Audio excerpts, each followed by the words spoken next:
Maximum. ஆமாம், அதனால் ஷார்ட்டாக நம்ம போக போகிறோம். சரிங்களா? இப்போ உள்ள லேட்டஸ்ட் டெக்னாலஜி பார்த்தா எதுவுமே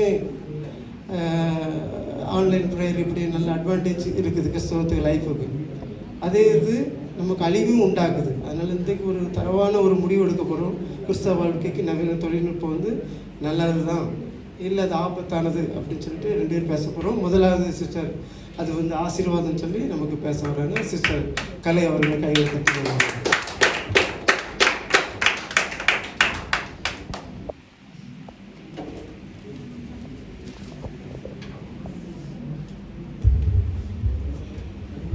இந்த வாலிபர் கூடுகையிலே பட்டிமன்றத்தை நடத்துவதற்காக இடம் கொடுத்த புதுக்கிருபை தேவ சபை போதகர் அவர்களுக்கும், பட்டிமன்றத்தை பாங்காய் நடத்தும்படியாக நடுவிலே வீற்றிருக்கும் நடுவர் அவர்களுக்கும், எங்களை பேசுவதற்காக எங்களுக்கு எதிரடையாய் பேசுவதற்காய் அமர்ந்திருக்கும் அறிஞர் பெருமக்களுக்கும், பட்டிமன்றத்தை பரபரப்பாய் பார்க்க அமர்ந்திருக்கும் சகோதர சகோதரிகளுக்கும் என் முதற்கண் வணக்கம். எனக்கு நவீன தொழில்நுட்பத்தில் எதை பற்றி பேசணும், எனக்கு தெரிஞ்ச வரைக்கும் எல்லாமே ஆசீர்வாதம் தான். இந்த ஆசீர்வாதத்தை பற்றி பேசுறதுக்காக நான் வந்திருக்கேன். ஆனால் இது ஆசீர்வாதமே இல்லை, இது அழிவுதான் பேசுறதுக்காகவும் 3 பேர் வந்திருக்காங்க.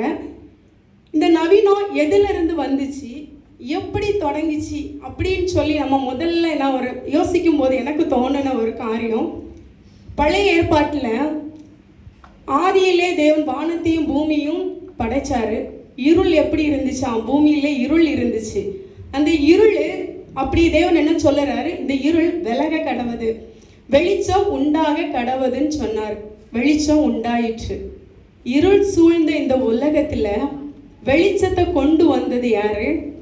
ஆண்டவர். முதல்ல எங்கே தொடங்குது? அங்கே தாங்க தொடங்குது நவீனம். வெளிச்சம் இருந்தால் மட்டும்தான். வெளிச்சம் இல்லாத இடத்துல எப்படி நமக்கு ஒரு காரியத்தை செயல்படுத்த முடியாது. அப்படிதானே? அதே போல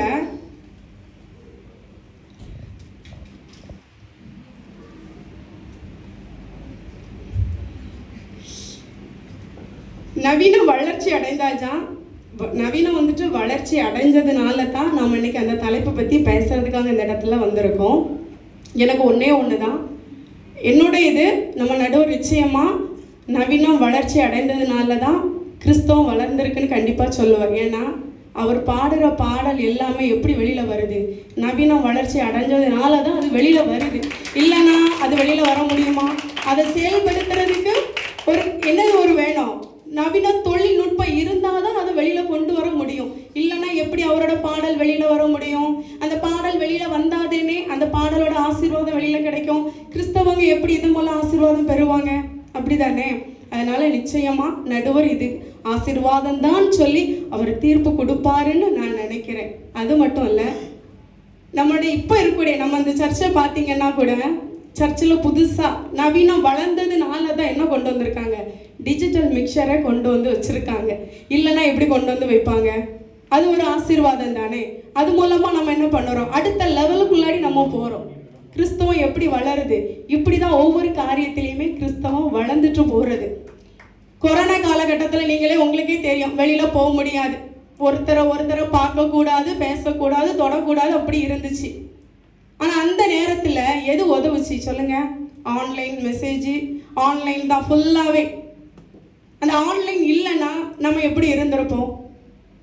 நமக்கு ஒன்றுமே பண்ணியிருக்க முடியாது. சர்ச்சுக்கு போக முடியலை. நம்ம எது மூலமாக கேட்குறோம்? இந்த மொபைல் மூலமாக தான் தேவனோட செய்தியை கேட்குறோம், பாடலை கேட்குறோம், ஒவ்வொரு காரியங்களும் அதிலிருந்து நம்ம கேட்க முடிஞ்சுது. அப்போ நிச்சயமாக நான் சொல்லுறேன், கிறிஸ்தவ வாழ்க்கையில் நவீனம் வந்ததுனால தான் இருந்துச்சு, அது ஒரு ஆசீர்வாதமாக இருக்குது அப்படின்னு சொல்லி என்னுடைய உரையை நான் முடிக்கிறேன்.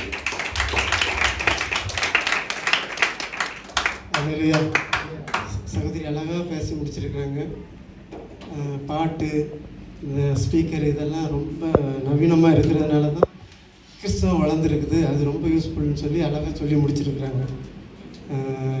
இதற்கு இல்லை அப்படின்னு சொல்லி பேசுறதுக்கு சகோதரி ரம்யா.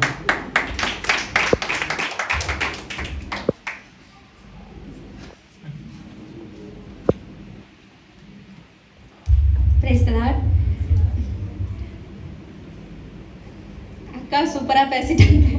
எனக்கு என்ன சொல்ல தெரியல. நான் வந்து வெளியே எங்கேயும் போகலை, நம்ம சர்ச்சிலே எடுத்துப்போம். வாரம் பாஸ்டர் வந்து இங்கே ப்ரைஸ் ஒர்ஷிப் நடக்குது. இங்கே நம்ம சர்ச்சுக்குள்ளாடியே மொபைல் ஃபஸ்ட்டு இந்த நவீன உலகத்திலே ஃபஸ்ட்டு கேடு கெட்டது இந்த மொபைல் தான்.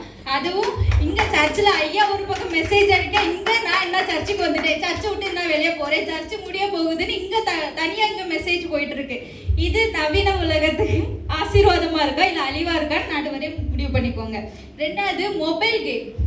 இப்போ உள்ள இந்த சின்ன பசங்க, போன வாரம் ஒருத்தி என்கிட்ட கேட்குறா, அக்கா நான் தான் சர்ச்சு முடிஞ்சோன்னா ஃபோட்டோ எடுங்கன்னு சொன்னது. ஃபோட்டோ எடுத்தோன்னா நான் சொன்னேன், ஃபோட்டோ எடுத்தோன்னா இந்த ஆப் நல்லா இருக்காது, ஸ்னாப் சாட் எடுங்க, ஸ்னாப் சாட்டில் தான் ஃபோட்டோ சூப்பராக வரும்னு சொல்லிட்டு இங்கே உள்ள பொடிசுகளே சொல்லுது.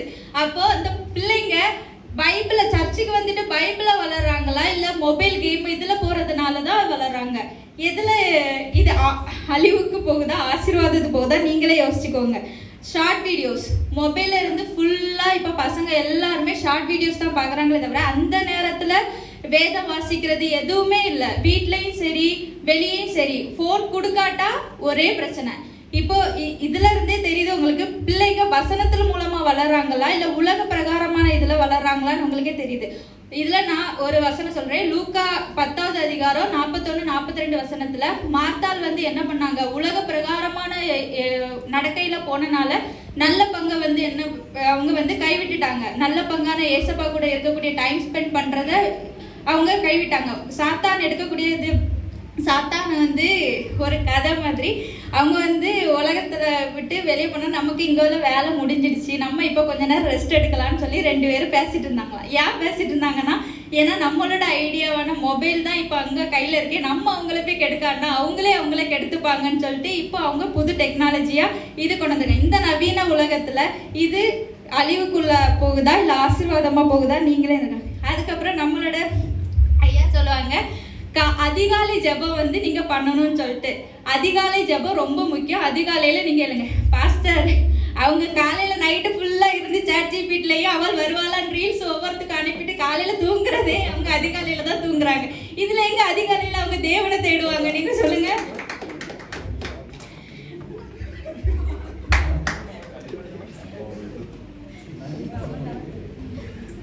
அப்புறம் காலையில இப்போ நான் பொதுவா சொல்றேன், யாரையும் குறிப்பிட்டு சொல்றேன். காலையில எழுந்த உடனே யாரு வேதத்தை ஃபர்ஸ்ட் எடுக்கிறீங்க? ஃபர்ஸ்ட் காலையில எழும்புனா மெசேஜ், நம்ம ஆள்கிட்ட இருந்து மெசேஜ் வந்திருக்கா இல்ல வேற யாரு மெசேஜா சொல்லிட்டு ஃபர்ஸ்ட் நம்ம பாக்குறது மொபைல் எடுத்து தான் பாக்குறோமே தவிர யாருமே வசனத்தை எடுத்து இன்னைக்கு கர்த்தர் நம்மகிட்ட என்ன பேச வராங்க, இன்னைக்கு நம்ம வாழ்க்கையில இன்னைக்கான வசனம் என்னதுன்னு சொல்லிட்டு முக்காவாசி யாருமே பார்க்கறது கிடையாது. ஏன்னா எல்லாருமே அந்த நவீன டெக்னாலஜில அவங்க மூழ்கி போய் இருக்கிறதுனால யாரும் பைபிளை திறக்கிறது கூட கிடையாது. இப்போ உள்ள எல்லா ஜென்ரேஷனும் கையில ஒரு ஆப். யாருமே சர்ச்சுக்கு பைபிள் எடுத்துட்டு வருது அதுவே ரொம்ப இதா நினைக்கிறாங்க. ஏன்னா மொபைல் இருக்கு, ஆப் எங்களுக்கு மொபைல் இருக்கு, நாங்க மொபைல் எடுத்து இது பண்ணிப்போம்னு சொல்லிட்டு.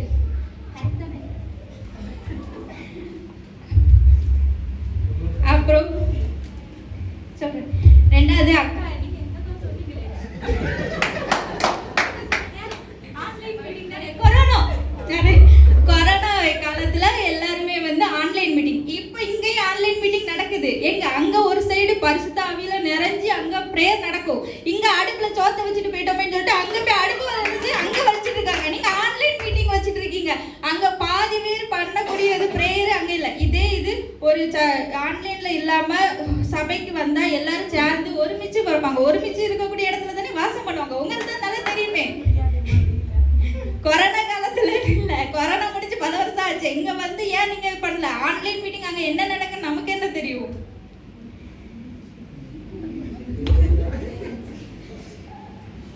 ரெண்டாவது பாட்டு, அண்ணா பாட்டு வெளியிடுறாங்கல்ல. இது இப்போ உலகத்துல இருக்கக்கூடிய ஃபர்ஸ்ட் ட்ரெண்டிங்கா போகக்கூடியது. சப்ஸ்கிரைப் பண்ணுங்க, பெல் ஐக்கானை கிளிக் பண்ணுங்க, ஷேர் பண்ணுங்க, கமெண்ட் பண்ணுங்க. இது எதுக்கு? இது வந்து அவங்க முன்னாடியெல்லாம் அவங்க என்ன பண்ணாங்க, ஏசப்பாவோட நாம மாத்திரம் மகிமைப்படணுங்கிறதுக்காக பாட்டு புது பாட்டு எடுத்தாங்க. இப்போ அவங்க ட்ரெண்ட் ஆகணும். இந்த பாஸ்டர் இவன் நீ இந்த பாட்டு இறக்கிருக்கியா, நான் இந்த பாட்டு இறக்குவேன்னு சொல்லிட்டு மாறி இருப்பாங்க. அது மட்டும் இல்லாம அது அவங்களோட ரெப்புடேஷனுக்காகவும் அவங்களோட இதுக்காகவுமே பாட்டு நாங்களும் அதுக்காகவே அவங்க வந்து என்ன பண்றாங்க, நிறைய ஊழிய ஊழியர்கள் அவங்க எதுக்காக இப்படி பண்றாங்க? எக்ஸாம்பிள் எடுத்துக்கலாம்ல. அவங்க எல்லாருமே அப்படி பண்றாங்க. இது வந்து அழிவுக்கு போகுதா, இது ஆசீர்வாதத்துக்கு போகுதா? அதுக்கப்புறம் ஆன்லைன் போதகங்கள் எல்லாம் அவங்க வந்து என்ன பண்றாங்க, ஆன்லைன்ல உள்ள பாஸ்டர் வந்து உலக பிரகாரமா இப்போ ஒரு ஆன்லைன் பாஸ்டர் அவங்க பிரெட்டன்ட் பண்றாங்க, பாசாங்கு பண்றாங்க. இங்க வந்து பாசாங்கு மாதிரி நடிச்சுட்டு உள்ளாடி அவங்க வேற இது மாதிரி. உங்களுக்கே தெரியும் நிறைய பாஸ்டர்ஸ் சினிமா பாட்டு பாடுறாங்க. எதுக்கு அது பண்றாங்க? இது வந்து அழிவுக்கு போகுதா இல்ல ஆசீர்வாதமா இருக்கா? நீங்க அண்ணா நீங்களே பார்த்துக்கோங்க.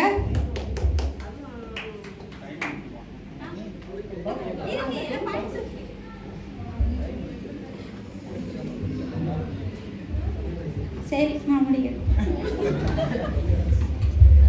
சூப்பரா, நல்ல ஒரு கை தட்டு கொடுக்கலாம்.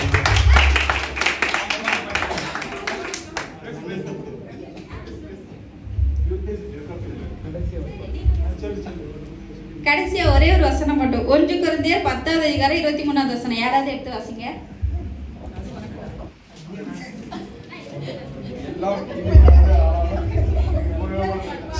யாராச்சும் சத்தம் போட்டு ஒருத்தங்க.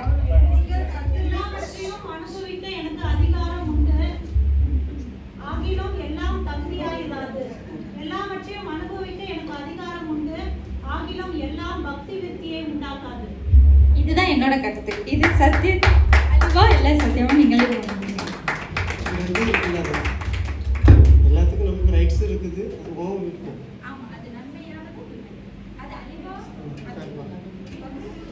நல்ல அழகா பேச மூலம் நல்ல அழகா பேச ஆன்லைன் சொல்லிட்டு நிறைய வேண்டாத காரியங்கள் நடக்குது. அவர் சொல்கிறது ரொம்ப நல்ல ஒரு பாயிண்ட். என்னென்னா வெளியே நல்ல என்ன பக்தியாக காட்டிக்கணும்.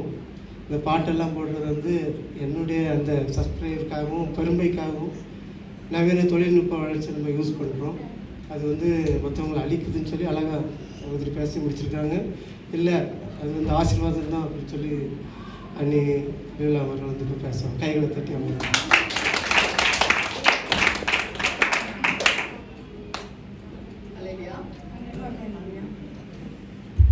ஹல்லேலூயா.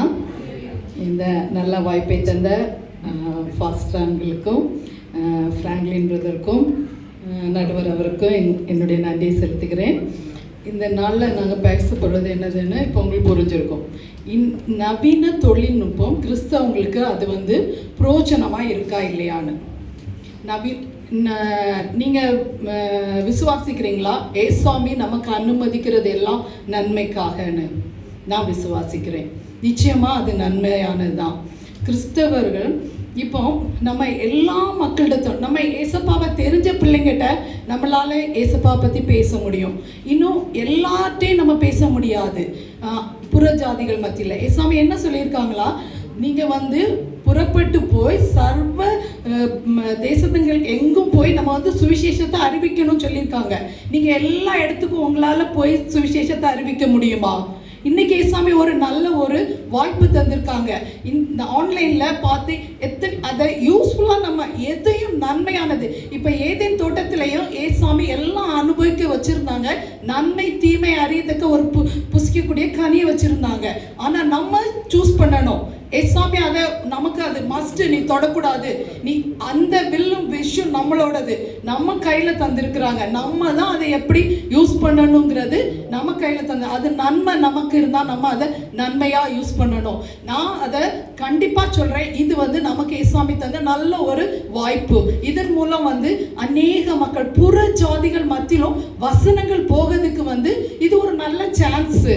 நம்ம குறைகளை மட்டும் பார்ப்போம். ஃபாஸ்டர்ஸ் அப்படி செய்கிறாங்க, அது நமக்கு தேவையில்லை. உனக்கு அது பிரயோஜனமாக இருக்கா? யாரையும் நம்ம குறை சொல்லதுக்கு நம்ம ரைட்டு கிடையாது. நம்ம இப்போ நம்ம இல்லை எங்களுக்கு அது பிரயோஜனம் இல்லை சொல்கிறோம். யார் கையிலாவது மொபைல் இல்லாமல் இருக்கா? கண்டிப்பாக மொபைல் ஒன்றுமே நமக்கு கம்யூனிகேட்டே பண்ணுவேன். டியூட்டிக்கு போனோன்னா எங்களுக்கு இப்போ மொபைல் தான். எல்லாரும் பஞ்ச் பண்ணதுக்கு மொபைல் இல்லாமல் ஒன்றும் செய்ய முடியாது. கிறிஸ்தவர்களுக்கு இப்போ ஃபண்டமெண்டல் லைஃப்கே நமக்கு வேணும். கிறிஸ்தவங்களுக்கு அதை அது வந்து நன்மையாக நான் நினைக்கிறேன். நன்மையாக தான் எனக்கு நடந்துட்டு இருக்குது. என்னோட லைஃப்பில் நான் சொல்லணும்னா 5 o'clock நான் எழும்பும்போது எனக்கு ஒரு ஜூம் மீட்டிங் நான் அட்டன் பண்ணுறேன். 5 to 6 ஜூம் மீட்டிங் அட்டன் பண்ணால் நான் டெய்லி நம்ம சர்ச்சில் இருந்தே ஒரு குரூப் இருக்குது. அதில் 9 to 10 ப்ரேயர் நடக்குது. ஒவ்வொரு நாளும் எங்களுக்காக பண்ணலை, ஒவ்வொரு மக்களுக்காக, நம்ம சபைக்காக, நம்ம சபை மக்கள் குடும்பத்துக்காக ஒவ்வொரு பாடுகளை சொல்லி அவங்களுக்காக ஜெபிக்க ஏசாமி ஒரு நல்ல தருணம் தந்திருக்கிறாங்க. எவ்வளோ நம்ம வேஸ்ட்டாக செலவழிக்கிறோம். ஃபேஸ்புக் பார்த்து டைமை வேஸ்ட் பண்ணீங்கன்னா அது நீங்கள் ஏசாமிக்கு கணக்கு கொடுக்கக்கூடியது. ரீல்ஸ் பார்த்து நீங்கள் டைமை வேஸ்ட் பண்ணீங்கன்னா அது உங்களோடது. நம்ம ஒரு நாள் எல்லாத்தையும் அனுபவிக்க எனக்கு தகுதி எல்லாத்தையும் அனுபவிக்கிறதுக்கு எனக்கு முடியும். ஆனாலும் எல்லாம் தகுதியாக இருக்கு. ஏன் தகுதியாக இருக்காது? வேண்டாம், நன்மை தீமை அறிஞ்சு வேண்டாங்கிறத ஒதுக்குங்க. ஏசப்பாக்கு பிரியமானதை செய்து, ஏசப்பா என்ன உங்களை குறித்து சித்த வச்சிருக்காங்களோ அதை செய்யுங்க. மற்றவங்களை குறைச்சல வேண்டாம். நான் கரெக்டாக இருக்கேனான்னு பாருங்க. இந்த மொபைல் வச்சு நீங்க யூஸ்ஃபுல்லா உங்க ஃபேஸ்புக்கை எடுத்தா அதுல வசனம் இருக்குதா, இல்ல மற்றவங்களை குறைச்சல், இன்னும் நிறைய காரியங்கள் நடக்கு. நான் இல்லைன்னு சொல்லலை. நம்ம அதை பிரயோஜனமா ஆக்கணும். நம்ம கையில தந்திருக்கிற இந்த பொருளை நம்ம அதை பிரயோஜனமா மாத்தலாம். பிள்ளைங்க நிச்சயமா அவங்க அடிக்டா தான் இருக்கிறாங்க, இல்லைன்னு நான் சொல்லலை. ஆனா ஏசாமியா அவங்களுக்காக பெற்றோர்கள் முழங்கால் போட்டு கண்ணீர் வடிக்கிற ஒவ்வொரு ஜபத்துக்கும் நிச்சயம் பதில் உண்டு நான் விசுவாசிக்கிறேன். இன்னைக்கு இல்லை, அவங்களுக்கு ரியலைஸ் பண்ணக்கூடிய ஒரு நாள்ல ஏசாமி நான் என் நேரத்தை வேஸ்ட் பண்ணிட்டேன், இன்டர்நெட்ல இருந்து என் டைமை வேஸ்ட் பண்ணிட்டேன், அவங்க ரியலைஸ் பண்ணி மாறுவாங்க. இன்னைக்கு இது இதுல நாங்க ஜெபிக்கிற ஜெபம் நான் 1 hour அந்த டைமை ஏசாமி கூட ஸ்பெண்ட் இல்லைன்னா அந்த குரூப் இல்லாம இருந்தா வேணா நானும் ரீல்ஸ் பார்த்துட்டு ஃபேஸ்புக் பார்த்துட்டு என் டைமை நான் வேஸ்ட் பண்ணிட்டு இருக்கலாம். ஆனா நம்ம எல்லாத்தையும் பார்த்துட்டு இருந்தாலும் அதுல நான் சந்தோஷமா இருக்கேன்னு யாருனாலையும் சொல்ல முடியுமா? நிச்சயமா சொல்ல முடியாது. எல்லாம் ஃபேஸ்புக் 1 hour இருந்து டைம் போறதே தெரியாம இருந்து பார்த்துட்டு அப்புறமா நினைச்சு ரியலைஸ் பண்ணோம், ஐயோ இவ்வளோ நேரத்தை வேஸ்ட் ஆக்கிட்டோமே. இதே நேரம் ஒரு வசனம் வாசித்திருந்தா கூட என் இருதயத்தை சந்தோஷப்படுத்திருக்குமே. இன்னைக்கு சர்ச்சுக்கு வந்ததுல யாரெல்லாம் சந்தோஷமா இருக்கிறீங்க? ஏசப்பாவோட சமூகம் நம்மளை நிச்சயமா அது சந்தோஷப்படுத்தும். நம்ம அந்த வைராக்கியமா இருக்குமா? இன்னைக்கு கேட்டோம், சாத்ராக் மேஷாக் ஆபேத்நேகோ அவங்க ஒரு அடிமைகளா விற்கப்பட்ட இடத்துல ஏசாமியோட நாமத்தை உயர்த்தினாங்க. அன்னைக்கு ஒருவேளை இன்டர்நெட் இருந்திருந்தா இதோட அதிகமா ஏசாமிய நாமத்தை உயர்த்திருப்பாங்கன்னு நான் நினைக்கிறேன். யாருமே இல்லாத ஒரு ஆளா இருந்துட்டு எலியா அவ்வளோ வைராக்கியமா சொன்னாங்க. அந்த வைராக்கியம் நமக்கு இருக்கணும். நம்ம நினைக்கிறோம் யாரும் என்னை பார்க்கல, நான் பார்க்குற என்னோட எந்த காரியத்தையும் இந்த ஹிஸ்டரியை யாரும் பார்த்து உங்க ஃபோனை தைரியமா நீங்க வேற யார்ட்டையும் கொடுத்து என் ஃபோனை பாருங்க நான் பரிசுத்தமான நல்ல ஆளுன்னு அப்படி சொல்றவங்க ஓகே, நீங்க நல்லபடியா உங்களுக்குள்ள நீங்க யூஸ் பண்ணுங்க. கடவுளுக்கு பயந்து நடங்க.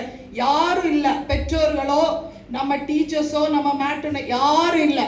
நம்மளை நியாயம் விசாரிக்கிற ஒரு ஏசப்பா, அவங்களுக்கு நம்ம உண்மையா இருப்போம், மற்றவங்களை குறைச்சோம். இன்டர்நெட் நிச்சயமா கிறிஸ்தவ வாழ்க்கையில் அது பிரயோஜனமா தான் இருக்குது. அதை பிரயோஜனமாக்குது நம்ம கையில இருக்குது.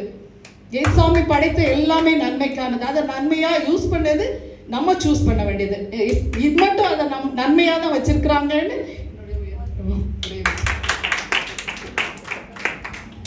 அல்லேலூயா. நல்ல அழகாக அவங்க பேசி முடிச்சிருக்காங்க. நம்ம யூஸ் பண்ணுறது எவ்வளோ நவீனமான இது வந்தாலும் நம்மக்கிட்ட தான் இருக்குது. நம்ம நல்லதாக யூஸ் பண்ணால் அது நமக்கு நல்லதாக இருக்கும். அதனால் அதை கேர்ஃபுல்லாக நம்ம கையாளணும் அப்படின்னு சொல்லி முடிச்சிருக்கிறாங்க. இதை எதிர்த்து இல்லை அது அழிவு தான் அப்படின்னு சொல்லிட்டு பிரதர் பேசுவாங்க.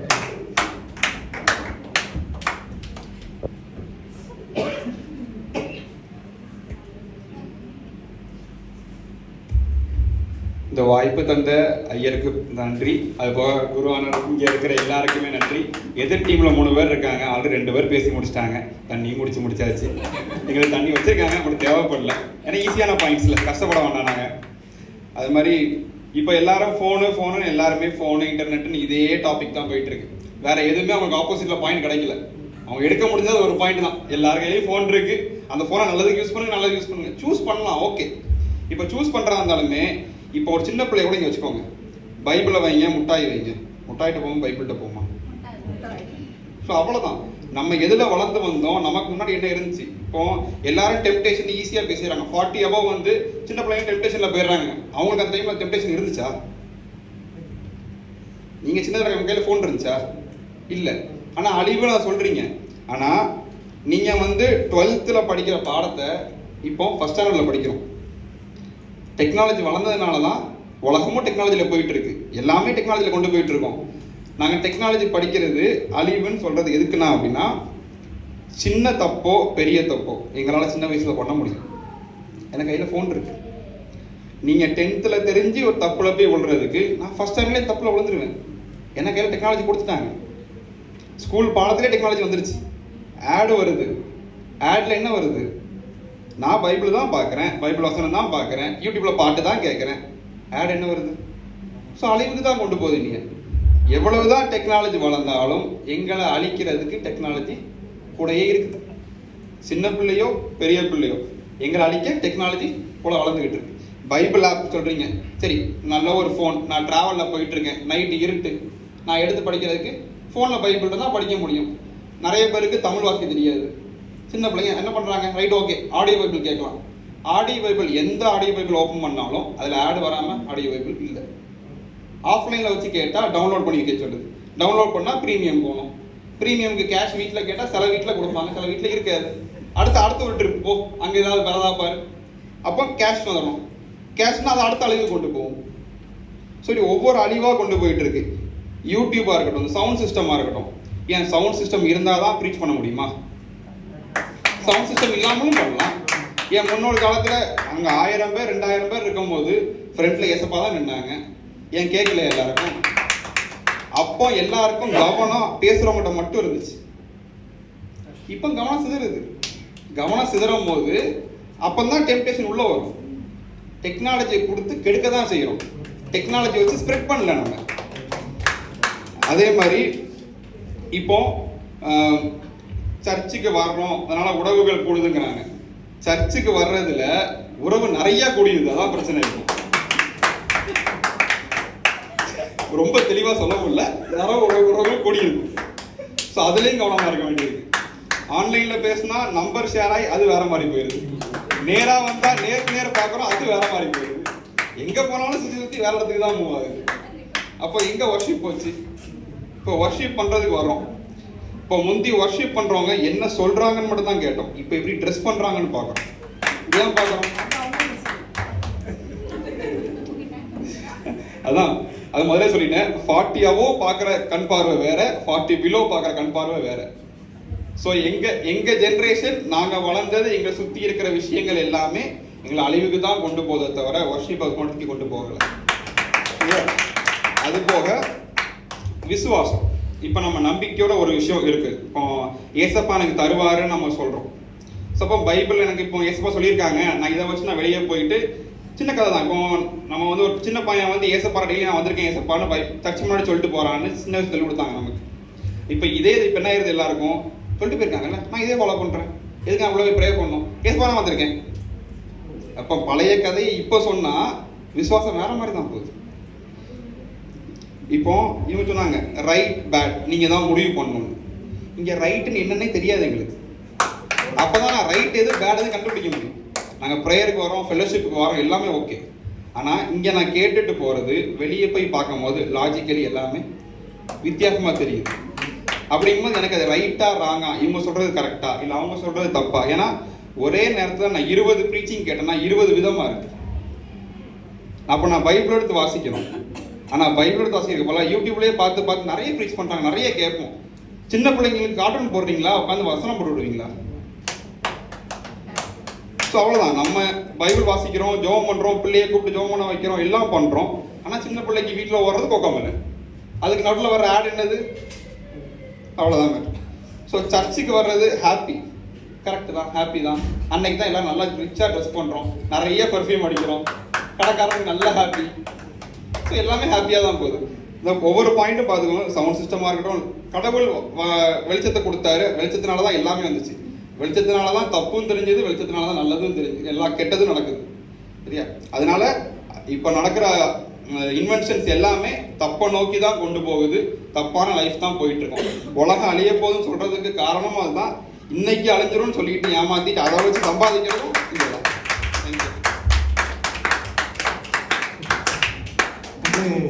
சூப்பராக பேசி முடிச்சிருக்கிறாங்க. ஏன்னா எந்த ஒரு சின்ன ஒரு ஆன்லைன்னாலும் அதில் வேற ஒரு மாதிரி நம்ம பார்க்குறது ஒன்று, நடக்கிறது ஒன்று. ஒரு சின்ன ஒரு சிவி டைப் பண்ண போனோம்னா அதுக்கு அதை டவுன்லோட் பண்ணால் அந்த ஆப் வேறு. அப்படி ஒவ்வொன்றும் எல்லா விஷயத்துலையும் ஏதோ ஒரு கலப்படம் இருக்கும். இப்போ செய்தி ஆன்லைனில் கேட்டிங்கன்னா தவறான செய்திகள் நிறைய செய்திகள் வந்து கேட்குது. எது சூஸ் பண்ணுறதுனே தெரில, நல்லது எது கெட்டது தெரியலன்னு கேட்கும்போது எல்லாமே நமக்கு அழிவை தான் கொண்டு போகும் அப்படின்னு அண்ணன் அழகாக பேசி முடிச்சிருக்கிறாங்க. இப்போ அக்கா மேரி அக்கா வந்து ஆசீர்வாதம் தான் அப்படின்னு சொல்லி பேசுகிறாங்க.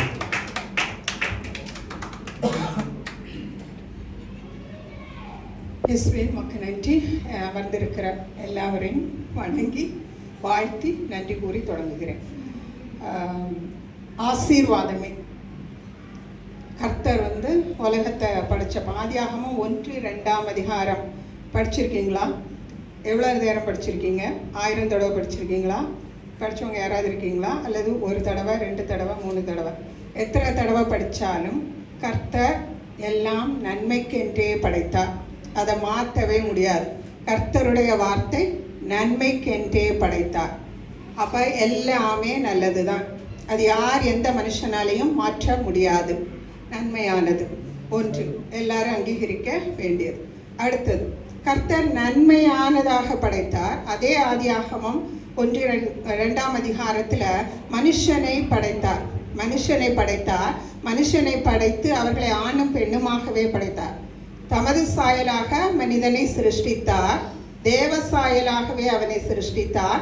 ஆணும் பெண்ணுமாக அவர்களை சிருஷ்டித்தார். அப்ப சிருஷ்டிப்பு கர்த்தரால் மட்டுமே உண்டாக்கப்படக்கூடியது. Law of conservation of mass தெரியுமா? சொல்லு. Law of conservation of mass அல்லது energy. Energy can neither be created nor destroyed. One form of energy can be converted into another form. So எல்லாமே அழிப்பதும் ஆக்குவதும் கர்த்தரால் மாத்திரமே முடியும். வேற யாராலையும் அதை தொடவும் அழிக்கவும் முடியாது, ஆக்கவும் முடியாது. ஸோ ஆசீர்வாதமே. இன்னொன்று, கர்த்தர் வந்து படைத்தது நன்மையாக படைத்தார். மனுஷனை படைத்து பூமியை பண்படுத்தவும் காக்கவும் வைத்தார். மனுஷனை படைத்ததனுடைய நோக்கம் என்ன? பண்படுத்தவும் காக்கவும் வைத்தார். அவர் த பெஸ்டா ஒன்னையுமே படைக்கல, நன்மையாக படைத்தார். த பெஸ்டா உருவாக்குறதுக்கு யாரு கையில கொடுத்தார்? மனிதனுடைய கையில கொடுத்தார். பெர்ஃபெக்ட் ஆக்குறதுக்கு யாரு கையில கொடுத்தார்? மனுஷனுடைய கையில கொடுத்தார். அப்போ உங்கள் மீது கர்த்தருக்கு நம்பிக்கை இருக்கிறதா? கர்த்தருக்கு நம்பிக்கை இருக்கிறதா? ஏன் நம்பிக்கை இருக்கிறது? தமது சாயலாக படைத்தார், தேவ சாயலாக படைத்தார். உங்க ஒவ்வொருத்தருக்கு நம்பிக்கை இருக்கா? நான் தேவ சாயல், நான் மனுஷ சாயல், தேவனுடைய சாயல். அப்படி என்றால் நிச்சயமாகவே நன்மையே. எல்லா ஆசீர்வாதங்களும் எல்லா மனுஷனை கொண்டு பெர்ஃபெக்ட் பண்ணார். வளர்ந்துட்டு தான் இருக்கு உலகம், அது யாராலையும் தடுக்க முடியாது. மனுஷனுடைய மூளையை படைச்சது ஆண்டவர். இன்னைக்கு www வேர்ல்ட் வைட் வெப்சைட், ஒரே இது மாதிரி வந்து இன்னைக்கு இருக்கு நமக்கு. கர்த்தர் என்ன பண்ணாரு? ஒரே மந்தையும் ஒரே மேய்ப்பனும், ஒரே மந்தையும் ஒரே மேய்ப்பனும். முன்னோடியா இருக்கிறது எது? World wide website. அது எதனால உருவானது? கர்த்தர் மனுஷனுக்கு கொடுத்த அறிவினால, மூளையினால். அவர் கொடுத்த ஞானம், அவர் கொடுத்த அறிவு, அவர் கொடுத்த புத்தி, அவர் கொடுத்த விவேகம். இதை வைத்துதான் மனுஷன் இன்றைக்கு உயர்ந்து கொண்டிருக்கிறான். வானத்தின் எல்லை மட்டும் அவன் போக வேண்டும் என்பது கர்த்தருடைய விருப்பம். அதை யாரும் தடுக்க முடியாது. இன்னைக்கு நம்ம சொல்றோம், உட்கார்ந்து கிறிஸ்தவர்களாக இருக்கோம். டைட்டில் என்னது? கிறிஸ்தவர்களுக்கு இது ஆசீர்வாதமா அல்லது அழிவா? டைட்டிலே தப்பு. கிறிஸ்தவர்களுக்கு ஆசீர்வாதமா அழிவா? அதாவது கிறிஸ்தவர்கள் படைக்கப்பட்டதனுடைய நோக்கம் கிறிஸ்தவம் என்பது மனிதமா மதமா? அதை முதல்ல தெளிவுபடுத்தணும். மதமா மனிதமா? கிறிஸ்தவம் என்பது மதமா மனிதமா? மிஷினரிஸ் எல்லாமே இங்கே வந்தாங்க. எதுக்கு வந்தாங்க? மதத்தை வளர்க்க வந்தாங்க, மனிதத்தை வளர்க்க வந்தாங்க. எல்லாருக்கும் சிஎம்சி ஹாஸ்பிட்டல் தெரியுமா? அதோட ஃபவுண்டர் யாரு? ஐடா ஸ்கொரர். அவங்க சோஃபியா, அவங்க பேரு இடையில சோஃபியா வரும். அந்த ஐடா வந்து சின்ன குழந்தையா இருக்கும்போது அவங்க வந்தது மிஷினரி ஃபேமிலி. அவங்க அப்பா டாக்டர். அந்த ஊரில் ஒரே நாள் இரவில் 3 பிரசவம் நடந்தது. 3 பிரசவமும் நடந்த அந்த நேரத்தில் வந்து கதவை தட்டுறாங்க. இவங்க அப்பா ஒரு ஆண் மருத்துவர். அப்போ மதம் சொல்லுது ஆண் மருத்துவர் பெண்ணுக்கு மருத்துவம் பார்க்க கூடாது என்று மதம் தடுத்ததினால் அந்த நாளில் 3 பெண்களும் அந்த குழந்தைகளும் பிறக்க முடியாம 6 பேரும் மரித்து போனார்கள். இந்த இளம் பெண்ணுக்கு அது ஒரு விதையாக இருந்தது. அப்போ அங்கே மதம் தடுத்தது, மனிதம் வளர்ந்தது. மதம் தடுத்தது, மனிதம் வளர்ந்தது. ஐடா என்ன பண்ணாங்க, ஒரு முடிவெடுத்தாங்க. பெண் மருத்துவராக நான் வரணும்னு சொல்லி திருப்பியும் அங்கே போய் யூஎஸ்ஏல போய் படிச்சுட்டு வந்து உண்டாக்குனதான் சிஎம்சி. இன்னைக்கு அந்த சிஎம்சி எவ்வளோ பெரிய லெவலில் இருக்குது. அன்னைக்கு உருவாக்கப்பட்டது எப்படி, இப்போ எப்படி வளர்ந்துருக்கிறது. தொழில்நுட்பம் அங்கே வேலை பார்க்குதா, இப்போ எவ்வளவுக்கு வளர்ந்துருக்கு. அப்போ கர்த்தர் இருக்கிற இடம் வளரதான் செய்யும், அதுக்கு அழிவே இல்லை. கர்த்தர் இருக்கிற இடம் எப்பொழுதும் வளரதான் செய்யும், அதற்கு அழிவே இல்லை. இன்னைக்கு நிறைய பேர் சொன்னாங்க பிள்ளைங்கள்லாம் கெட்டு போகிறாங்க வைப்பாங்க. முன்னாடி உள்ள காலத்தில் மாத்திரம் என்ன பிள்ளைங்க கெட்டு போகாமல இருந்தாங்க? ஒவ்வொரு காலத்திலையும், பிறந்த காலத்தில் இருந்து இன்னைக்கு வரைக்கும் கேடு உலகத்தில் இருக்கதான் செய்கிறது. கேடு உலகத்தில் இருக்கதான் செய்கிறது. அப்போ அந்த கேட்டை தடுப்பது அல்லது இல்லாமல் ஆக்குவது, அழிப்பதற்கு தானே நம்ம கிறிஸ்துவ சொந்த ரட்சகராக ஏற்றுக்கொண்டு இருக்கிறோம். கிறிஸ்தவனா இருக்கிறதுக்கான நோக்கம், கிறிஸ்துவை ஏற்றுக்கொண்டதற்கான நோக்கம், மீட்பின் மகத்துவம் என்ன? நான் இன்னைக்கு யாருக்கு அடிமையா இருக்கேன்? நான் இன்னைக்கு ரோமர் 6:22 ரோமர் 6:22 பைபிள் இருக்கவங்க எடுத்து வாசிக்கலாம்.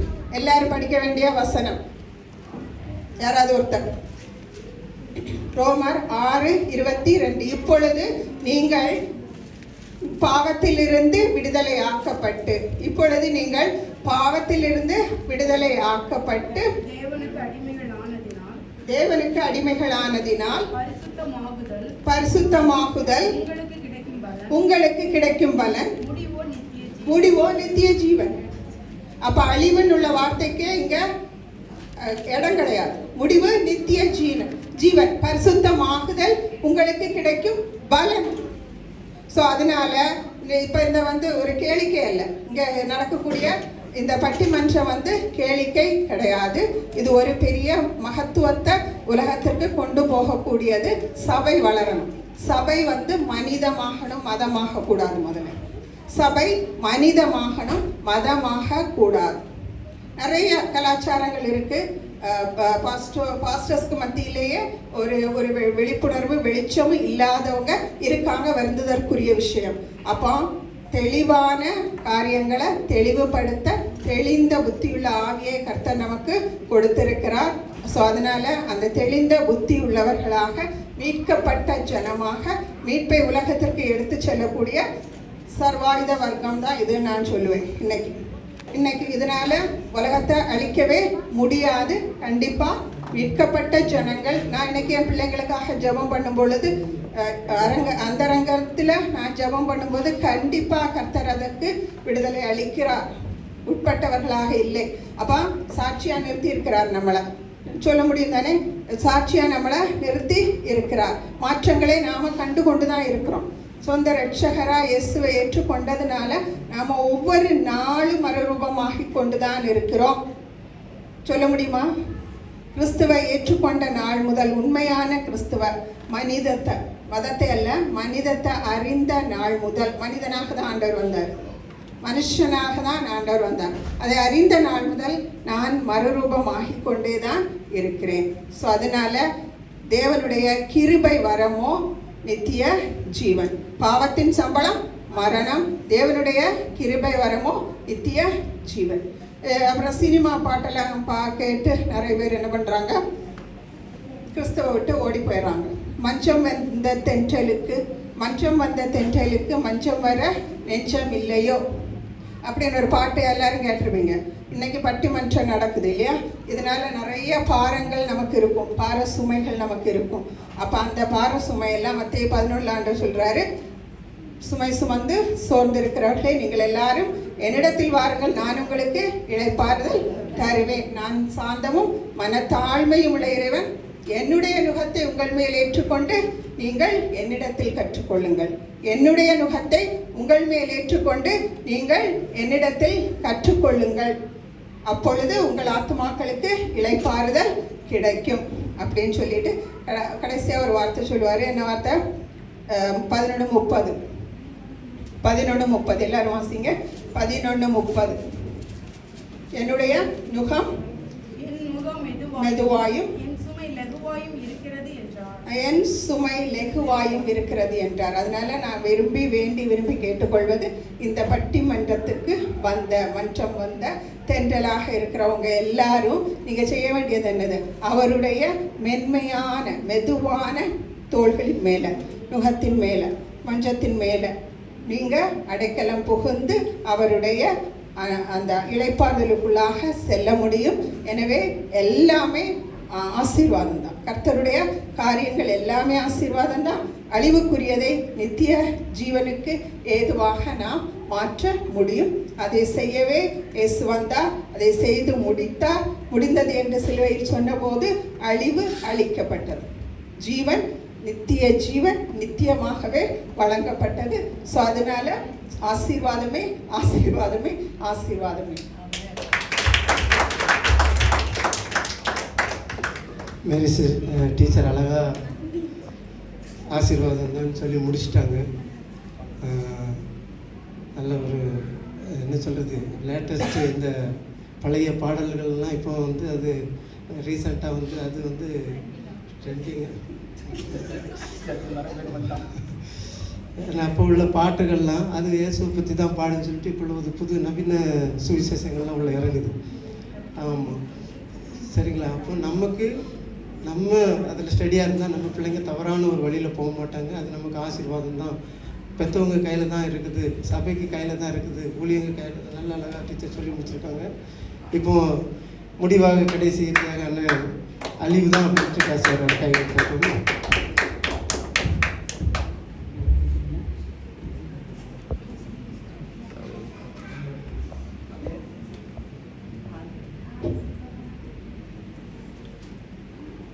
காலத்தில் நம்முடைய வாழ்க்கையில் நவீன நுட்பம் வந்து ரொம்ப கேடுதல் விளைக்குன்னு நான் பேச வந்திருக்கேன். எல்லாரும் பேசி முடிச்சுட்டாங்க, எனக்கு பாயிண்டே இல்லை. ஆனால் ஒன்று, இந்த உலகத்தில் நன்மையை காட்டிலும் தீமை அதிகமாக இருக்கிறது. அதுதான் இந்த உலகம். உதாரணம், பைபிளில் அதுக்கு உதாரணம் சொல்கிறேன். ஆதியாகமும் அக்காவும் சொன்னாங்க வெளிச்சத்தை படித்தாங்க, ஆண்டியும் சொன்னாங்க கடவுள் எல்லாத்தையும் படித்தார். ஆனால் கடவுள் ஆதியாகமம் 1:27 சொன்னார், அவருடைய சாயலாக படைத்தார். மனுஷனுடைய சாயலாக படைத்து மனுஷனுடைய விழா எலும்பில் உண்டாக்குனார் மனுஷன். ஓகே. ஆனால் கர்த்தர் நினச்சிருந்தா ஒரு டெக்னாலஜி படிச்சிருக்கலாம், ஒரு மிஷினை படிச்சிருக்கலாம். ஆனால் கர்த்தர் மனுஷனை உண்டாக்கினார். மனுஷனை உண்டாக்கி இந்த பூமியில் பாவம் செய்யாதபடி அவனுக்கு மனுஷனை உண்டாக்கி அவனுக்கு துணையாக ஒரு மனுஷியை உண்டாக்கினார். கர்த்தர் நினைச்சிருந்தா ஒரு டெக்னாலஜி உண்டாக்கலாம், ஆனால் அவர் உண்டாக்கல. ஏன்னா அது தீமை என்று கர்த்தருக்கு அப்பயே தெரியும். அதனால தான் கர்த்தர் வந்து ஒரு மிஷினை உண்டாக்கல, மனுஷன் அவருடைய சாயலாக படைத்தார். இரண்டாவதாக எல்லாரும் சொன்னாங்க ஆன்லைன். கோவிட் காலத்தில் ஆன்லைன் இருந்தது தான், நல்ல இருந்தது தான் டெக்னாலஜி. உங்களுக்கு எல்லாமே தெரியும், ஜெபிக்கலாம் வாங்கலாம் என்ற ஒரு ப்ரோக்ராமை அண்ணன் சகோதரர் மோகன் சி லாசரஸ் கொரோனா காலகட்டத்தில் நடத்தினார். எல்லாருக்கும் அது உபயோகமாக இருந்தது. ஆனால் ஆன்லைன் ஆன் பண்ணிட்டு ஜெபிக்கிறாங்களோ இல்லையோ சமையலை போய் பார்க்குறாங்க. ஏன் இங்கேயே உதாரணம் நம்ம சபையே எடுத்துங்க. உதாரணம் வசனம் இப்படியாய் சொல்லுகிறது, நீங்கள் வாசிங்க. சங்கீதம் 122 வசனம் என்ன சொல்கிறது? கர்த்தருடைய ஆலயத்துக்கு, கர்த்தருடைய டெக்னாலஜி இல்ல, கர்த்தருடைய ஜூம் மீட்டிங் இல்ல, கர்த்தருடைய ஆலயத்துக்கு போங்கள், அப்போது உங்களுக்கு மன மகிழ்ச்சியா இருக்கும். அதனாலதான் நம்ம இந்த ஆலயத்தை வந்திருக்கோம். இப்போ நினைச்சிருந்தா நடுவர் டெக்னாலஜி வச்சு ஜூம் மீட்டிங், ஏன் யூத் மீட்டிங்கை ஜூம்ல நடத்தல? ஏன்? காசு சேவ் பண்ணிக்கலாமே, ஃபுட் மிச்சம், டைம் மிச்சம், எல்லாமே ஜூம்ல நடத்தலாம். ஆனா வேதத்தின் பிரகன்படி, வேதத்தின் கட்டளைப்படி கர்த்தர் ஆலயத்துக்கு வாங்கன்னு சொல்கிறார். அதே போல எபிரேயர் 10:25 என்ன சொல்றது? கொஞ்சம் வாசிங்க. சபை கூடுதலை நாம் விட்டுவிடக்கூடாது. இந்த ஜெபிக்கலாம் வாங்கலாம்னு சொல்லிட்டு, இப்போ உதாரணம், என்னுடைய சகோதரர் ஒருத்தரை வாங்கினா சர்ச்சுக்கு போகலாம்னா, இல்லப்பா நான் ஆன்லைன்லேயே பார்த்துட்டேன். ஆனா பைபிள் அப்ப கர்த்தர் கொடுக்கிற அந்த கட்டளைக்கு நம்ம என்ன கீழ்படுகிறோம்? ஒண்ணு கீழ்படலையே, எல்லாமே ஆன்லைன்லேயே பார்த்துட்டா அப்ப சர்ச் எதுக்கு? எல்லாமே க்ளோஸ் பண்ணிட்டு போக வேண்டியதானே? அதனால கர்த்தருடைய வார்த்தை எபிரேயர் 10:22 சபை கூடுதலை மற்றவர்கள்னா இவங்க இந்த டெக்னாலஜி இம்பார்ட்டன்ட் சொல்றாங்கல்ல, ஆசீர்வாதம், இந்த ஆசீர்வாதம் சபைகளை என்ன பண்றதா, ஆன்லைன்ல எல்லாத்தையும் பார்த்துட்டு சபைகள்லாம் வராதீங்க. அது என்ன பண்ணுமா, ஆசீர்வாதம் கொடுக்கும். நீங்க சர்ச்சுக்கே வராதீங்க, வீட்லயே இருந்து எல்லாத்தையும் பிரசங்கம் கேட்டுங்க. ஏன்னா நம்மளுடைய ஐயா போதகர் ஐயா மெசேஜ் பண்றது எல்லாம் யூடியூப்லயே வருது, யூடியூப்ல பாத்துங்க, சர்ச்சுக்கெல்லாம் வராதீங்க. அதனாலதான் இன்னைக்கு ஆட்கள் யாரும் வரல, எல்லாமே ஆன்லைன்ல பார்த்துப்பாங்க. நான் இந்த வீடியோல அதை பத்தி தான் நான் பேச வந்துக்கிறேன். அடுத்தது சோசியல், இந்த ஆன்லைன்ல ஐயா ஒரு சென்சஸ் படி ஆன்லைன்ல மொத்தம் 70% ஸ்கிரீன் அடிக்டட் ஆயிருக்காங்க. மொத்தம் வாலிபர் சகோதர சகோதரிகள் 40% இந்த கேம். ஐயா ஆன்லைன்ல கொரோனால உங்களுக்கே தெரியும் நிறைய கேம் எல்லாம் விட்டாங்க. பப்ஜி ஒரு கேம் வந்தது. அந்த பப்ஜினால எத்தனை வாலிபர்கள் மரித்து போனாங்கன்னு உங்களுக்கு தெரியுமா தெரியாதுன்னு தெரியாது. ஆனா பப்ஜினால அந்த கேம்னால எத்தனை உயிர்கள், வாலிபர்கள் சகோதர சகோதரிகள் அழிந்து போனாங்க. இப்ப டெக்னாலஜினால எத்தனையோ சீரியல் வேற வருது, மருமக சண்டைன்னு. அப்போ அந்த டெக்னாலஜி பார்த்து கண்ணீர் வடிக்காங்க. ஆனா வேதம் சொல்லுகிறது கர்த்தருடைய ஆலயத்துக்கு போகல் வாங்கன்னு சொல்றாங்க.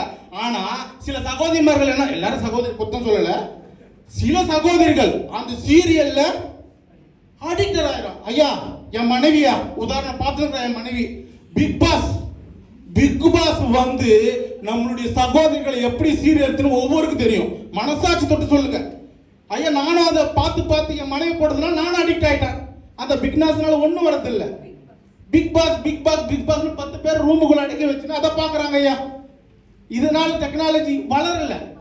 இந்த டெக்னாலஜி ஆசீர்வாதமா, பிக் பாஸ் பார்த்தா ஆசீர்வாதமா இருக்குன்னு இவங்க சொல்றாங்க.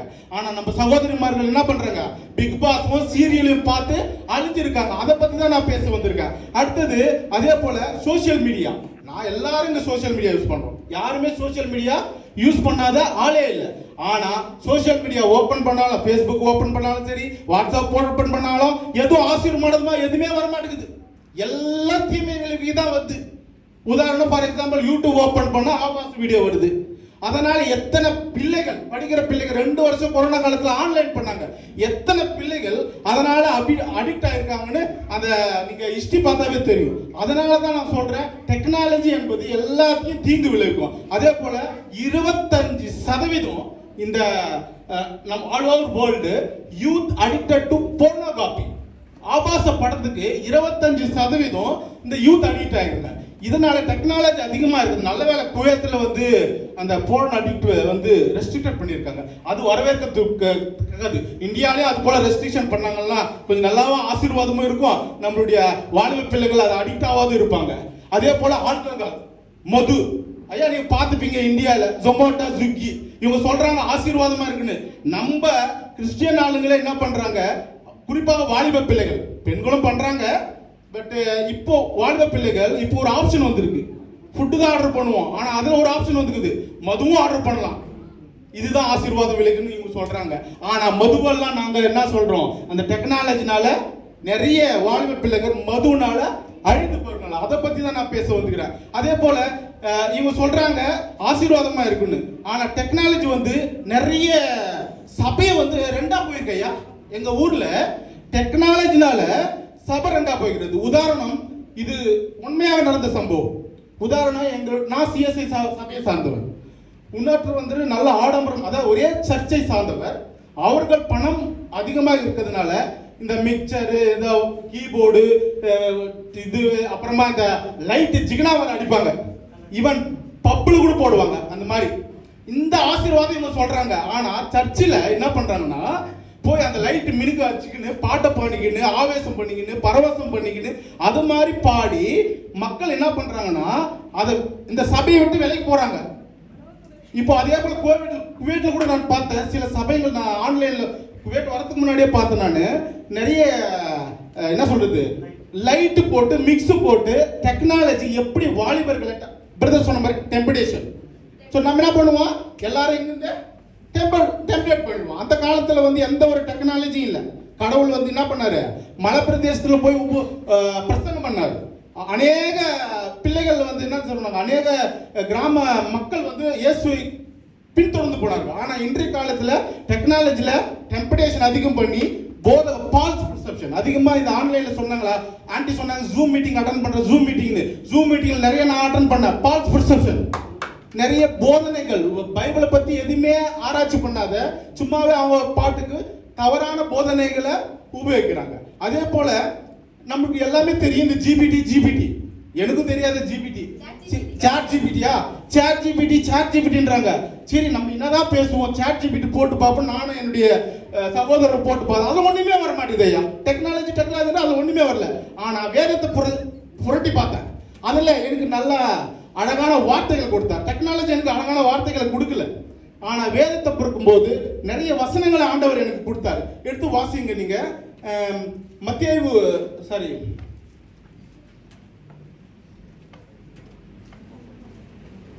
மத்தேயு 6:24 எடுத்து வாசிங்க. மத்தேயு 6:24. 2 எஜமானுக்கு ஊழியம் செய்ய, அதுதான் சொன்னேன். 2 சபை, ஒரு சபை 2 சபையா போயிருக்கு. பிகாஸ் ஆஃப் இந்த டெக்னாலஜினால பிரிஞ்சு போறாங்க. இந்த டெக்னாலஜி அதிகம். இப்போ உதாரணம் மங்காப்பிலே இன்னொரு சபை வந்துச்சுன்னு வச்சுங்களா, நல்லா மினிக்கு லைட் போட்டாங்கன்னா எல்லாரும் இங்கிருந்து என்ன போயிடுவாங்க. ஏன்னா டெக்னாலஜி, இங்க டெக்னாலஜி இல்ல இருந்தாலும் அவர்கள் டெக்னாலஜி அதிகமா யூஸ் பண்ணா என்ன பண்ணிடுவாங்க, பாதி யூத் அங்க போயிடுவாங்க. அதனாலதான் இன்றைய வாலிபர்கள் டெக்னாலஜினால பல ஊழியக்காரர்களை லைட் போடுற, அந்த பப்பு போடுறது, உதாரணம் சொன்னாங்க ஜான் ஜெபராஜ் ஐயா, அங்க போய் வாலிபர்கள் சீரழிகிறார்கள். இதை பத்தி தான் நாங்க பேசுவோம். கடைசியாக அநேக நம்மளுடைய ஆன்லைன் இந்த டெக்னாலஜினால, மொபைல்னால நிறைய ஹெல்த் இஷ்யூ வருது. கண்டினியூஸா ரீல்ஸ் பார்க்கறதுனால பைபிளுக்கு நம்ம இடம் கொடுக்கல. ஒரே ஒரு ரிக்வெஸ்ட் மாத்திரம் இங்க வைக்கிற ஐயா, நம்ம இந்த டெக்னாலஜி இந்த மொபைல், இந்த அக்கா மொபைல் எடுத்துக்கிறாங்க. இப்போ ஒரு மெசேஜ் வந்தா என்ன ஆகும், ஆன்ட்டி என்ன பண்ணுவாங்க, பார்ப்பாங்க. அப்ப நான் பேசுறது, போதகர் பேசுறது கான்சன்ட்ரேஷன் பண்ணுவாங்க. நோட்டிபிகேஷன் என்ன, ஐயோ HR கால் பண்ணாங்களா, எழுந்து என்ன பண்ணுவாங்க, வெளியாகும். இந்த டெக்னாலஜி என்ன பண்ணுதுன்னா கடவுளுக்கு கீழ்ப்படியாம செய்யுது. ஆனா சபைக்கு ஒரு கட்டுப்பாடு இருக்கு. போதகர் ஐயா இனிமேட்டு ஒரு கவுண்டர் போட்டுடணும், mobile counter. Before entering the church என்ன பண்ணா மொபைல் அங்க வச்சுட்டு வரணும். ஆனா நிறைய முறை நான் ஃபர்ஸ்ட் டைம் சொல்ல ஐயா ஒன்று சொன்னாரு, ஒரு சுவிட்ச் இருக்குன்னு. நானும் வேற ஏதோ சுவிட்ச் இருக்கு மொபைல்னு பார்த்தா அது சுவிட்ச் ஆஃப் பண்ணிட்டாவே இந்த மாதிரி தொல்லையெல்லாம் வராது. ஆனா எத்தனை பேருக்கு வந்து சுவிட்ச் ஆஃப் பண்ணிட்டு வரீங்க, சைலண்ட் போட்டு வரீங்கன்னு எனக்கு தெரியாது. ஆனா இந்த மொபைல் இருக்கிறதுனாலதான் நம்மளுடைய சபை ஒழுங்குபாடு வந்து என்ன ஆகுதுன்னா சீரடிக்குது. ஐயா ஒண்ணு இல்லையா, சீரியல் பாக்குறாங்க, கால் வந்தா போக மாட்டாங்க, கால் வந்தாலும் மெசேஜ் வந்தாலும் போக மாட்டாங்க. ஆனா சபையில ஒரு மெசேஜ் வரட்டு மாதிரி எழுந்து வெளியே போயிடுவாங்க. ஐயா 3 மணி நேரம் ஐயா புருஷனுக்கு சாப்பாடே போட மாட்டாங்க, இருக்க சீரியல் முடிக்கும் அப்படின்னு. அதனால சீரழிஞ்சு உக்காண்டாங்க. புருஷனுக்கு அடிக்ட் ஆகிடுறாங்க, அவங்க அடிக்ட் ஆகாத புருஷனுக்கு அடிக்ட் ஆகிடுறாங்க. அதே போல one more thing, mobile use பண்றதுனால அக்கா சொன்னாங்க நல்லது இருக்கு, நான் இல்லைன்னு சொல்ல, ஆனா அதிகமா கெட்டதுதான் இருக்குது நாங்க பேச வந்திருக்கோம். ஸோ அதனால இந்த டெக்னாலஜி வந்து எல்லாத்துக்கும் தீங்கு. அதே போல அழகா கடவுள் சொல்லியிருக்காரு, எல்லாமே தீங்குன்னு சொல்லியிருக்காரு. பிரசங்கி 12:12 கொஞ்சம் வாசிங்க. பிரசங்கி 12:12 எல்லாமே மாய, எல்லாமே மாய, டெக்னாலஜி மாய. அதுதான் கடவுள் சொல்ல, அதிக படிப்பு உடலுக்கு, அதிக டெக்னாலஜி நம்மளுடைய மனசுக்கு கேடுதல். அதே போல பிரசங்கி நீங்க வாசித்தீங்கன்னாவே தெரியும் ஐயா. பிரசங்கி 11:9-10 வாலிப பிரயாணத்திலே ஒரு சிருஷ்டிகனை நினை, தீங்கு வராது முன்பே இளமையிலே சந்தோஷப்படு, உன் வாலிப நாட்களில்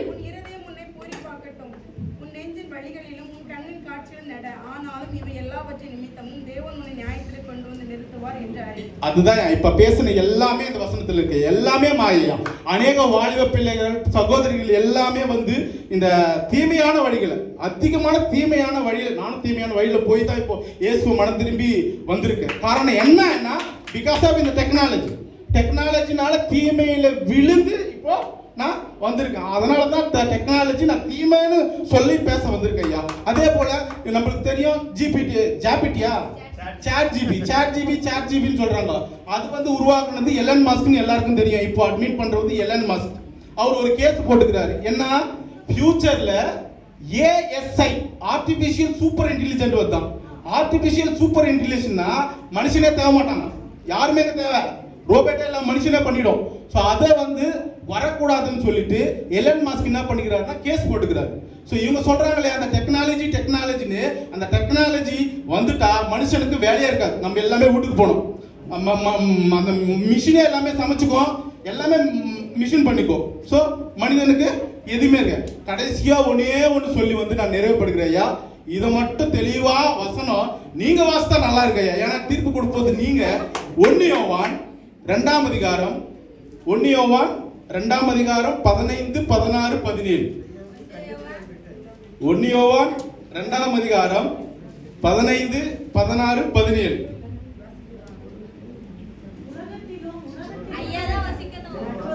நடுவர் வாசித்தா தானே எங்களுக்கு தீர்ப்பு கொடுப்பாரு. 1 யோவான் 2ஆம் அதிகாரம் 15, 16, 17. உலகத்தில் உள்ளவர்களும் ஐயா ஐயா இன்னொரு வாட்டி கேட்கணும் ஐயா. ஒருவன் உலகத்தில் அன்பு கூர்ந்தால் அவனிடத்தில் பிதா அன்பு இல்லை. உலகத்தில் அதாவது தீமையான விஷயத்துல அன்பு கூர்ந்தாங்க சொன்னாங்கல்ல. இந்த ஜூம் மீட்டிங் அதர் திங்ஸ்ல அன்பு கூர்ந்தா கர்த்தர் என்ன பண்ண மாட்டாராம்?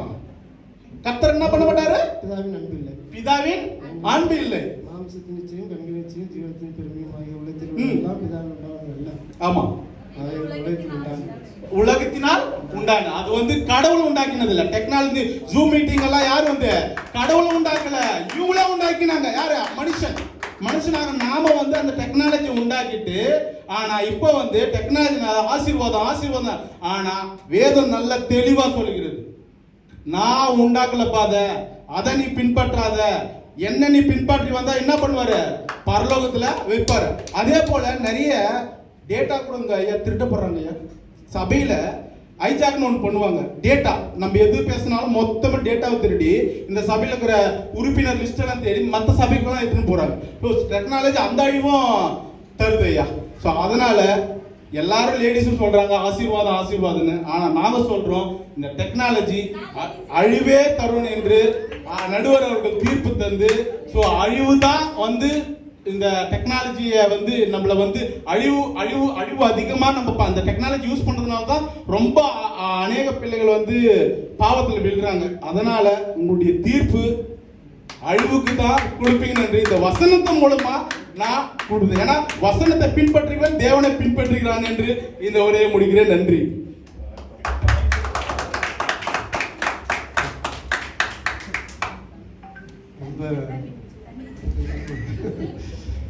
ரொம்ப ரெண்டு தரப்புலையும் ரொம்ப அழகாக டெக்னாலஜி பற்றி கடைசி முடிவுக்கு வந்து நிற்கிறோம். டைம் கிடையாது, இம்பார்ட்டண்டான தீர்ப்பு. ஆனால் ஷார்ட்டாக சொல்லி முடிக்கிறேன். ஆனால் ஃபஸ்ட்டு 6ஆவது நாள் வந்து ஏசப்பா மனிதனை உண்டாக்கிட்டு என்ன சொன்னார்? உலகத்தில் எல்லாம் நீங்கள் ஆண்டு கொள்ளுங்கள்.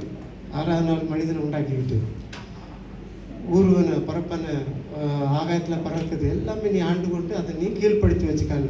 இன்றைக்கி மனிதன் அவன் எல்லாம் கீழ்ப்படுத்தி வச்சுட்டான். ஏன்னா நம்ம போகிறது ஃப்ளைட்டு எல்லாம் நவீன டெக்னாலஜி. கப்பலில் போயிட்டு இருந்தால் இன்றைக்கி 40 நாள் விடுமுறை அதிலே போயிடும். தொழில்நுட்பம், விவசாயம், கல்வி எல்லாத்துலேயும் அதிநவீன டெக்னாலஜி அப்படி ஹை லெவலில் போயிட்டு. ஏன்னா ஏசப்பா தான் அறிவும் ஞானமும் கொடுத்துருக்குறாரு. அதுதான் ஆசீர்வாதம். அதை நீ யூஸ் பண்ணிக்கா. டைமு ஏன்னா காலங்கள் வந்து ஏசையாட்ட சொல்லும்போது குதிரை மாதிரி ஓடக்கூடிய நாட்கள் வரும். அப்போ நீ அதுக்கு தகுந்த மாதிரி நீ ஒன்றே ஆக்டிவேட் பண்ணிக்கணும். டெக்னாலஜிக்கு தகுந்த மாதிரி நம்ம வாழ பழகிக்கிடணும். பழைய சிஸ்டத்தில் இருந்தாச்சுன்னா நடக்காது. அதனால் நீனும் ஒன்று புதுப்பிச்சு கொள்ளுங்க, அதுக்கு தகுந்த மாதிரி ஓடிக்காங்க. அது வந்து கர்த்தர் நமக்கு ஒரு ஆசீர்வாதமான ஒரு அறிவு கொடுத்து நம்மளை உயர்த்தி வச்சிருக்கிறாரு கிறிஸ்தவ வாழ்க்கைக்கு. ஏன்னா மைக்கு நம்ம போகக்கூடாதுலாம் சுவிசேஷம் போகுது. வீட்டுக்குள்ளே இருந்துட்டு நம்ம வேலை செஞ்சாலும் நம்ம முடியாத நம்மளுடைய சத்தியம் வந்து ஏசப்பா இந்த நவீன தொழில்நுட்ப வளர்ச்சி மூலம் போயிட்டுருக்குது. அது ரொம்ப ஒரு ஆசீர்வாதம். அப்படி தானே? அழிவு அப்படிங்கிறத நம்ம பார்த்தோம்னா ஏசப்பா என்ன சொல்லியிருக்கிறாரு? கடைசி நாட்களில் எல்லாம் யுத்தம் நடக்கும், ஜனத்துக்கு விரோதமாக ஜனம் அழிவு வரும், பூம்பம் எல்லாம் வரும். ஏன்னா மனுஷன் வந்து ஏசப்பா ஒரே ஒரு தப்பு பண்ணணுன்னு ஒன்று தான் கொடுத்தாரு. என்ன கொடுத்தாரு? விவசாயம் செஞ்சு உன் நெத்தி வேர்வு செஞ்சு விவசாயம் செஞ்சு நீ பழிச்சிக்காங்க. அன்னைக்கு கேட்டது மாதிரி நன்மை தீமையும் அந்த டெக்னாலஜியில் தான் இருக்குது. இப்போ நம்ம கத்தி எடுத்துக்கிட்டோம்னா நல்லதுக்கும் யூஸ் பண்ணலாம், கெட்டதுக்கும் யூஸ் பண்ணலாம். எதுனாலும் எந்த ஒரு விஷயம் மொபைலும் நல்லதுக்கும் யூஸ் பண்ணலாம், கெட்டதுக்கும் யூஸ் பண்ணலாம். இந்த கம்ப்யூட்டர் இது எல்லாமே ரெண்டு இருக்குது, நன்மை இருக்குது தீமை இருக்குது. அந்த தீமை கொண்டு வந்தது சாத்தான் கையில் தான் இருக்குது. ஆமென். நன்மை தான் ஏசப்பா எல்லாமே. ஏன்னா பரத்திலிருந்து தான் அவ்வளவு நன்மை நமக்கு உண்டாகுது. ஆசீர்வாதம் தான் ஏசப்பா தந்திருக்கிறார். கிறிஸ்தவ வாழ்க்கைக்கு நம்ம எல்லாமே அனுபவிக்கலாம். டிவி இன்றைக்கி இருக்கிறனால தான் கடைசி அந்த வெளிப்படுத்தலை 666 வருது. டெக்னாலஜி எல்லாம் கடைசி ஒரு பாயிண்ட் ஆஃப் இதில் மட்டும் நம்மளை உள்ள கொண்டு மாட்டோம். அப்போது அதில் நம்ம மாட்டினாலும் ஏசப்பாவுக்காக வாழணும் அப்படிங்கிற ஒரு தைரியத்தை தான் கிறிஸ்தவ வாழ்வுக்கு நமக்கு தருது. ஆமென். பிள்ளைகள் வந்து இப்போ உள்ள டெக்னாலஜிக்கு தகுந்த மாதிரி நமக்கு தெரியாது, நம்மக்கிட்ட மொபைல் கிடையாது. ஆனால் பிள்ளைகளுக்கு இப்போ A to Z அதுலேயே தெரிஞ்சுக்கிடுது. காலமும் வளர்ந்து நவீனம் எல்லாம் வளர்ந்துட்டு. ஆனால் நம்மளுடைய ஜெபம் கடைசியாக ஒன்று சொல்லி முடிக்கிறேன். ஏசப்பா வந்து ஆபிரகாம் முடியல லாசரு அந்த ஏழையை தான் பரலோக ராஜ்யத்துக்குள்ள அனுபவிக்க முடியுது. அந்த 2 வெள்ளி காசு போட்ட சகோதரிக்கு தான் ஏசப்பா நல்ல சர்டிஃபிகேட் கொடுக்குறாரு. அவள் தான் நல்ல சின்ன. ஆனால் நல்ல பணம் அவசியம், நல்ல டெக்னாலஜி எல்லாம் அவசியம்தான். ஆனால் நம்ம அது ஏசப்பாவுக்காக கிறிஸ்தவ வாழ்க்கையில் நம்ம யூஸ் பண்ணோம்னா அதுதான் நமக்கு ஆசீர்வாதமாக இருக்கும். ஆமென். புரியுதுங்களா? ஆசீர்வாதம் நவீனம் எல்லாம் நம்ம கையில் தான் இருக்குது. நீங்கள் அதை ஏசப்பாவுக்காக யூஸ் பண்ணிங்கன்னா அது சகலம் நன்மைக்காகவே இருக்கும். அல்லையா? அதனால் நம்ம நம்ம அழிச்சிக்கிட முடியும். ஆனால் சொன்னபோது கிறிஸ்தவங்க தான் 70% மொபைலில் அடிக்ட், தேவையில்லாத படங்களை பார்க்குறாங்கன்னு அந்த அறிக்கை சொல்லுது. அதே மாதிரி நவீனத்தை நம்ம கண்ட்ரோல் பண்ணி அதுக்கு அடிமைப்பட்டு விடாமல் ஆசீர்வாதமாக வாழ்ந்தோம்னா கிறிஸ்தவம் நமக்கு ஆசீர்வாதமாக இருக்கும். நவீனம். ஆமென். முடிக்கிறேன். நன்றி.